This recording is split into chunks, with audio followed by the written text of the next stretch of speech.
ഖുർആൻ പാരായണം ചെയ്യുന്ന ആളുകളും ഗൗരവമേറിയ ഗംഭീരമായ വചനങ്ങളിലൂടെയാണ് കടന്നു പോകുന്നതെങ്കിലും അതിന്റെ ആശയം എന്താണ് എന്നറിയാത്തതുകൊണ്ട് അവരുടെ ഹൃദയത്തിൽ പ്രത്യേക മാറ്റമൊന്നും ഉണ്ടാകുന്നില്ല. ഒരിക്കൽ സഹാബത്ത് അല്ലെങ്കിൽ താബിഈങ്ങൾ ഒരു യാത്രയിലായിരുന്നു. ആ യാത്രാ സംഘം ഒരു സ്ഥലത്തെത്തി. കുറെ ആളുകളൊക്കെ താമസിക്കുന്ന സ്ഥലത്ത് വെച്ച് അതിൽ ഒരാൾ സൂറത്തുൽ ഹിജ്ർ പാരായണം ചെയ്യുമ്പോൾ ഇങ്ങനെ പാരായണം ചെയ്തു: ലഹാ സബ്അതു അബ്വാബ് ലികുല്ലി ബാബിൻ മിൻഹും ജുസ്ഉം മഖ്സൂം. നരകത്തിന് 7 വാതിലുകളുണ്ട്. ഓരോ വാതിലിലൂടെയും നിർണയിക്കപ്പെട്ട ഗ്രൂപ്പുകൾ എറിയപ്പെടുന്നതാണ്. ഓരോ ബാബുണ്ട്. നരകത്തിന് 7 വാതിലുണ്ട്. ഓരോരുത്തരുടെ സ്വഭാവമനുസരിച്ച്, വിശ്വാസത്തിലെ വൈകല്യങ്ങൾക്കനുസരിച്ച് പ്രവേശിക്കാനുള്ളതാണ്. അപ്പോൾ ഒരു സ്ത്രീ വീട്ടിൽ നിന്ന് ഇറങ്ങി വന്നിട്ട് അത് പാരായണം ചെയ്ത ആളോട് പറഞ്ഞു, അഇദ്, ഒന്നുകൂടി ആയത്തോതാമോ എന്ന് ചോദിച്ചു.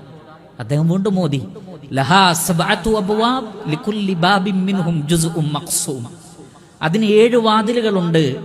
ഓരോ വാതിലിലൂടെയും നിർണയിക്കപ്പെട്ട വിഭാഗം പ്രവേശിക്കുന്നതാണ്.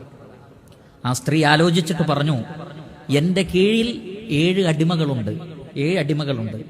ഓരോ വാതിലിനു വേണ്ടിയും ഓരോ അടിമകളെ ഞാനിതാ മോചിപ്പിക്കുന്നു. ഒറ്റ രാത്രി 7 അടിമകളെ ആ സ്ത്രീ മോചിപ്പിക്കുകയാണ്.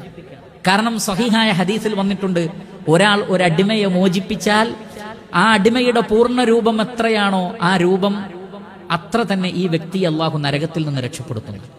ഒരടിമക്ക് പകരം ഒരാളെ അള്ളാഹു നരകത്തു നിന്ന് രക്ഷപ്പെടും. ഒരടിമയെ മോചിപ്പിച്ച അതിന്റെ പ്രതിഫലം ആ വ്യക്തി നരകത്തു നിന്ന് രക്ഷപ്പെടുന്ന. 7 ബാബുണ്ടെങ്കിൽ 7 ബാബിനും ഓരോ അടിമ. എനിക്കിതിൽ ഒരൊറ്റ വാതിലിലൂടെയും കടക്കണ്ട.